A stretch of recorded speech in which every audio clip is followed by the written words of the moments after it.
Assalamualaikum warahmatullahi wabarakatuh. Perkenalkan Bunda, saya Natasha Vidya, NIM P0514031917 dari Prodi Sarjana Terapan plus Profesi tingkat 3. Pada kesempatan kali ini, saya akan memaparkan beberapa materi mengenai yang pertama persalinan preterm, kemudian kehamilan lewat bulan, lalu ketuban pecah prematur, serta kehamilan ektopik. Baik, yang pertama saya akan menjelaskan mengenai persalinan preterm. WHO 1961 menambahkan bahwa usia hamil sebagai kriteria untuk bayi prematur adalah yang lahir sebelum 37 minggu dengan berat lahir di bawah 2.500 gram. COG 1995 mengusulkan bahwa persalinan preterm apabila bayi lahir sebelum usia 37 minggu. Adapun pengelompokan bayi-bayi yang lahir secara preterm antara lain, yang pertama ada low birth weight atau LBW bila berat lahir kurang dari 2.500 gram. Kemudian yang kedua ada very low birth weight, yaitu bila berat lahir kurang dari 1.500 gram. Kemudian ada extremely low birth weight bila berat lahir kurang dari 1.000 gram. Dari pandangan usia hamil janin bisa lahir preterm, term, dan juga postterm. Adapun dampak yang ditimbulkan dari bayi yang lahir secara preterm ini ada 3. Yang pertama adalah dampak jangka pendek, di mana komplikasi jangka pendek pada bayi yang lahir preterm selalu dapat dikaitkan dengan pematangan paru janin yang belum sempurna, antara lain respiratory distress syndrome atau RDS, kemudian intraventricular hemorrhage atau IVH, dan necrotizing enterocolitis atau NEC. Pada ketiga kondisi ini, hipoksia memegang peran yang sangat dominan. Kemudian yang kedua ada dampak jangka panjang, di mana Allen DKK tahun 1993 mengemukakan bahwa bayi-bayi yang lahir pada usia kehamilan 23-24 minggu yang berhasil diselamatkan menunjukkan komplikasi kelainan otak yang cukup berarti, sebanyak 79% atau lebih. Kemudian melakukan pengamatan terhadap 60 anak yang lahir dengan berat 750 gram sampai dengan usia sekolah ternyata mempunyai masalah dalam hal keterampilan. Dari bayi-bayi preterm yang hidup memerlukan sarana pendidikan khusus, di mana sebanyak 21% mempunyai IQ kurang dari 70 dan banyak yang mengalami hambatan pertumbuhan serta daya penglihatan yang di bawah normal. Dan yang ketiga adalah dampak dari segi ekonomi dari persalinan preterm sendiri, di mana memerlukan sepertiga dari pembiayaan kesehatan untuk tahun pertama kehidupan bayi yang lahir secara preterm. Kemudian perawatan bayi preterm dengan berat lahir kurang dari 2.500 gram memerlukan biaya 8 kali lebih besar dibandingkan dengan bayi normal. Sedangkan bila berat lahir kurang dari 1.500 gram memerlukan biaya lebih dari 16 kali dibanding bayi normal.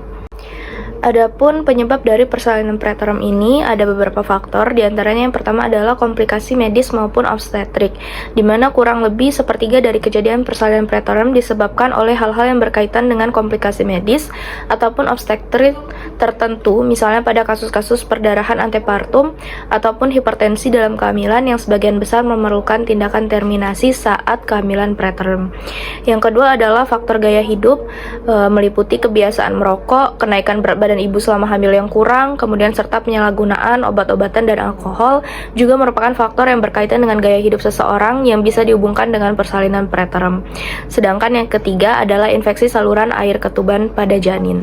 Adapun diagnosis dari persalinan preterm didasarkan atas gejala klinis yang ditandai dengan suatu kontraksi rahim yang teratur dengan interval kurang dari 5-8 menit pada kehamilan 20-37 minggu yang disertai dengan satu atau lebih gejala-gejala, diantaranya yang pertama ada perubahan serviks yang progresif, kemudian pembukaan serviks 2 cm atau lebih, kemudian pendataran serviks 80% atau lebih.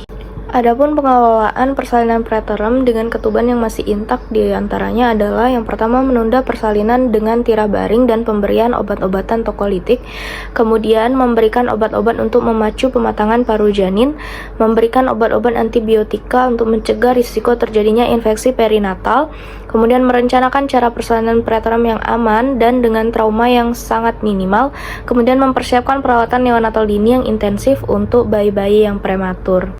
Kemudian untuk kehamilan preterm dengan ketuban pecah prematur biasanya akan menjadi masalah bila ketuban pecah prematur terjadi pada usia hamil trimester 2, yakni antara 20 sampai 26 minggu. Bahwa kasus ketuban pecah prematur pada TM2 dengan volume air ketuban yang masih adekuat, maka akan dilaksanakan atau akan terjadi persalinan pada TM3. Sementara bila jumlah air ketuban sudah sangat berkurang atau oligohidramnios, maka 100% akan terjadi persalinan pada usia hamil kurang dari 25 minggu.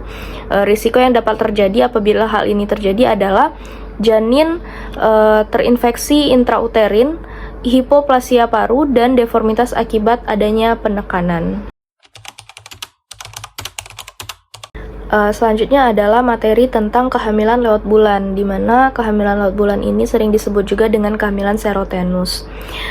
Kehamilan yang berlangsung sampai 42 minggu atau kurang lebih 294 hari atau lebih dihitung dari hari pertama haid terakhir menurut rumus Nigel dengan siklus haid rata-rata 28 hari. Adapun penyebab dari terjadinya kehamilan lewat bulan ini, yang pertama adalah pengaruh hormon progesteron, di mana penurunan hormon progesteron dalam kehamilan dipercaya merupakan kejadian perubahan endokrin yang penting dalam memacu proses biomolekuler pada persalinan dan meningkatkan sensitivitas uterus terhadap oksitosin, sehingga beberapa peneliti menduga bahwa terjadinya KLB atau kehamilan lewat bulan ini adalah karena masih berlangsungnya proses hormon progesteron ini.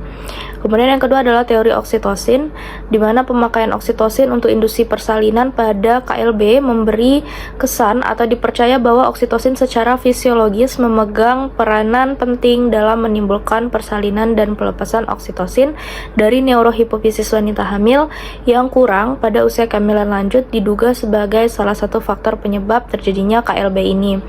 Kemudian yang ketiga adalah teori kortisol atau ACTH janin, di mana dalam teori ini diajukan bahwa sebagai pemberi tanda untuk dimulainya persalinan adalah janin. Nah, diduga akibat peningkatan tiba-tiba kadar kortisol plasma janin, kortisol janin mempengaruhi plasenta sehingga produksi progesteron berkurang dan memperbesar sekresi estrogen. Selanjutnya, produksi mempengaruhi terhadap meningkatnya produksi prostaglandin.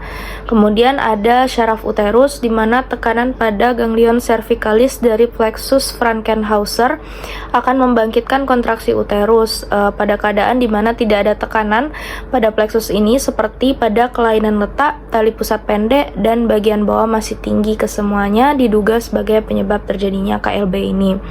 Kemudian yang ketiga ada herediter, di mana beberapa peneliti menyatakan bahwa seorang ibu yang mengalami KLB mempunyai kecenderungan untuk melahirkan lewat bulan pada kehamilan berikutnya. Seperti dikutip pada Cunningham menyatakan bahwa bila mana seorang ibu mengalami KLB saat melahirkan anak perempuan, maka besar kemungkinan anak perempuannya juga akan mengalami kehamilan lewat bulan ini. Kemudian masuk ke permasalahan kehamilan lewat bulan sendiri. Yang pertama adalah perubahan pada plasenta, di mana hal ini meliputi yang pertama penimbunan kalsium, kemudian selaput vaskulosin sisial menjadi tambah tebal dan jumlahnya berkurang, kemudian terjadinya proses degenerasi jaringan plasenta seperti udem, kemudian juga perubahan biokimia, misalnya seperti insufisiensi pada plasenta yang menyebabkan protein plasenta dan kadar DNA di bawah normal. Permasalahan yang kedua adalah pengaruh pada janin. Yang pertama yaitu berat badan janin, di mana bila terjadi perubahan anatomik yang besar pada plasenta, maka terjadi penurunan berat badan janin. Kemudian yang kedua adalah sindroma postmaturitas, dapat dikenali pada neonatus yang ditemukan beberapa tanda seperti misalnya gangguan pertumbuhan, dehidrasi, kulit kering, keriput seperti kertas, dan lain-lain. Kemudian adanya gawat janin atau kematian perinatal. Adapun permasalahan yang dapat ditimbulkan pada ibu atau yang berpengaruh pada ibu dari KLB sendiri, yang pertama adalah morbiditas atau mortalitas ibu, dapat meningkat sebagai akibat dari makrosomia janin dan tulang tengkorak menjadi lebih keras yang menyebabkan terjadi distosia persalinan, ataupun incoordinate uterine action, partus lama, dan juga meningkatkan tindakan obstetrik yang perdarahan postpartum. Kemudian yang kedua adalah mempengaruhi mempengaruhi aspek emosi pada ibu, di mana ibu dan keluarga menjadi cemas bila mana kehamilan terus berlangsung melewati taksiran persalinan. Kemudian permasalahan selanjutnya adalah pada aspek mediko-legal, di mana dapat terjadi sengketa atau masalah dalam kedudukan sebagai seorang ayah sehubungan dengan umur kehamilan. Baik, selanjutnya kita akan masuk ke materi ketuban pecah prematur, di mana pengertian dari ketuban pecah prematur sendiri adalah ketuban yang pecah sebelum persalinan dimulai.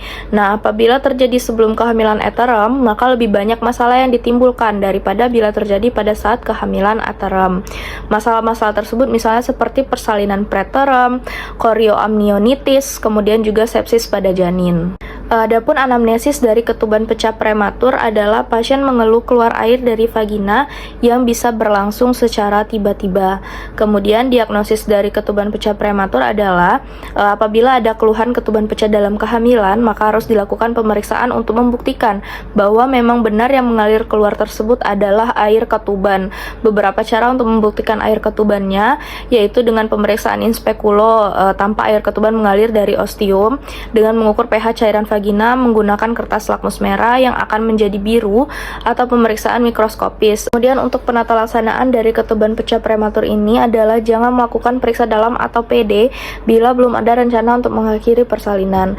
Kemudian apabila ketuban pecah dalam kehamilan aterem, maka dilakukan induksi persalinan bila persalinan tidak terjadi dengan sendirinya dalam waktu 6 jam setelah ketuban pecah. Kemudian pada kehamilan preterem dan tidak ada indikasi lain baik dari ibu maupun janin untuk segera bisa dilahirkan, maka diambil sikap ekspektatif dan pasien diberi antibiotika golongan macrolide. Mengenai pemberian kortikosteroid pada kehamilan kurang dari 30 sampai 32 minggu diberikan betametason 12 mg intramuskular per hari selama 2 hari. Yang paling sulit adalah apabila ketuban pecah dalam TM kedua karena angka kematian akan sangat tinggi. Berikutnya adalah materi tentang kehamilan ektopik. Nah, kehamilan ektopik sebagai salah satu bentuk komplikasi kehamilan dalam TM pertama dan merupakan problema besar kesehatan pada golongan wanita usia reproduksi tidak jarang dijumpai di Indonesia. Kehamilan ektopik sendiri sering disamakan dengan kehamilan luar rahim atau kehamilan di luar kandungan. Sebenarnya, kehamilan ektopik berbeda dengan kehamilan di luar rahim atau di luar kandungan, di mana kehamilan ektopik sendiri adalah kehamilan yang terjadi dari implantasi blastokista dan berkembangnya embrio di luar lokasi yang biasa. Biasanya peristiwa implantasi terjadi di endometrium dalam rongga rahim, tetapi bukan pada serviks dan kornu. Sama halnya dengan abortus yang sangat dini yang terjadi beberapa hari setelah implantasi. Demikian juga dengan kehamilan ektopik, di mana bisa mengalami kemusnahan dan resorpsi serta tidak menimbulkan gejala yang sampai membuat pasien datang mencari pertolongan medik. Dengan demikian, insiden penyakit ini sesungguhnya bisa lebih tinggi daripada yang dilaporkan, karena yang dilaporkan adalah pasien-pasien yang jelas menderita secara klinis. Pada umumnya, diyakini kehamilan ektopik ini disebabkan oleh kerusakan endometelium dari tuba akibat dari salpingitis yang menyebabkan desiliasi atau kerusakan histologi lain. Walaupun sering riwayat infeksi pada tuba tidak didapati, kerusakan pada saluran telur atau tuba ini menjadi sebab utama adanya kehamilan ektopik.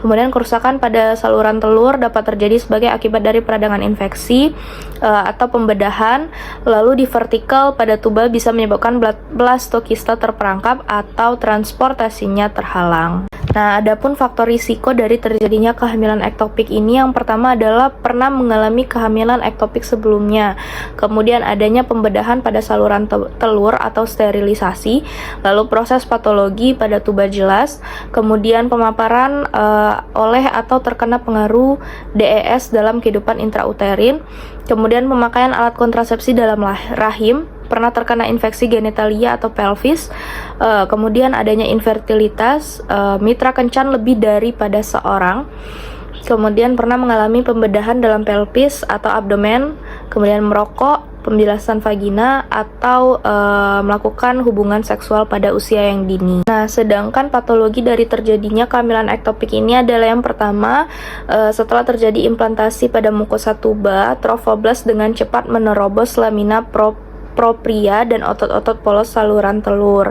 Pertumbuhan ekstraperitoneal antara dinding luar tuba dengan lapisan peritoneum di atasnya selanjutnya berkembang menjadi paralel dengan sumbu tuba, begitu pula pertumbuhan melingkarnya.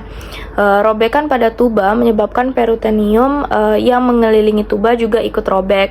Oleh karena itu, peritoneum pada bagian ismus itu lebih melekat pada tuba daripada yang di ampul atau ampula, maka bagian ismus lebih cenderung mengalami robekan. Kehamilan dalam saluran telur bisa terjadi di ampula atau di bagian ismus, dan perubahan trofoblast bisa ekstraluminal, intraluminal, dan campuran antara intraluminal dan ekstraluminal. Kemudian, untuk menegakkan diagnosa mengenai kehamilan ektopik ini tidak selalu mudah karena spektrum gejalanya yang luas dari bentuk asimptomatik sampai bentuk yang jelas gawat akut, abdomen, dan disertai dengan shock. Oleh karena itu, pada sebagian kasus seringkali diagnosis keliru dibuat pada pertemuan pertama. Nah, sebenarnya diagnosis dini ini sangat penting karena dengan demikian bisa dipelihara keutuhan tuba dan dicegah terjadinya perdarahan intraperitoneum. Kemudian, untuk pemberian terapi pada kasus kehamilan ektopik itu tergantung kepada cepat atau lambatnya diagnosis itu dapat ditegakkan, atau dengan kata lain tergantung kepada beratnya gejala yang telah terjadi. Maka tindakan terapeutik yang bisa diberikan antara radikal ataupun juga dapat konservatif. Baiklah Bunda, mungkin itu saja beberapa materi yang dapat saya paparkan dari topik yang pertama ada kehamilan preterm, kemudian kehamilan lewat bulan, ketuban pecah prematur, dan juga kehamilan ektopik. Untuk lebih dan kurangnya saya mohon maaf. Terima kasih banyak. Wabillahi taufik wal hidayah. Wassalamualaikum warahmatullahi wabarakatuh.